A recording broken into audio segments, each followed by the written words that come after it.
Well, he rides his bike cross country and he builds, all in effort to raise awareness for Habitat for Humanity. 66-year-old Alvin Thompson has cycled more than 4,500 miles to raise money for the nonprofit organization and to save children. He started his ride last year in Toledo, going around the perimeter of the U.S. This is the third time Thompson has been in New Orleans. He's made stops in the Crescent City in 2006 and in 2010. He says it comes from wanting to be part of the rebuilding effort after Hurricane Katrina.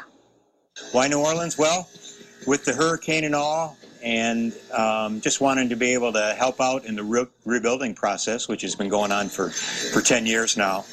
So I think everybody around the country, had a kind of a special feeling for what New Orleans went through, and so it's just good to be able to come down here and help out once again.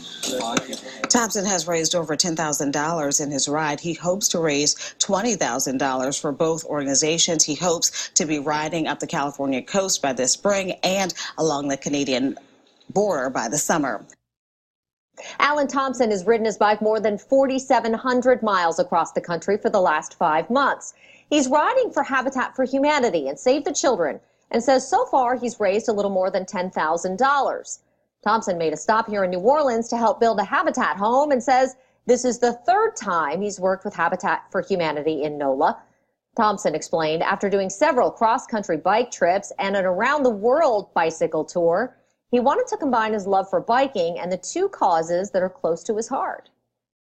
I tell people I do this at a day at a time, and if I think ahead too far, that it becomes a little overwhelming. So I try and do it a day at a time. And if I make it to the end of the next day, I say, I want to keep on going. One day at a time. Thompson says he averages between 50 and 60 miles a day. Tomorrow, he heads toward Baton Rouge.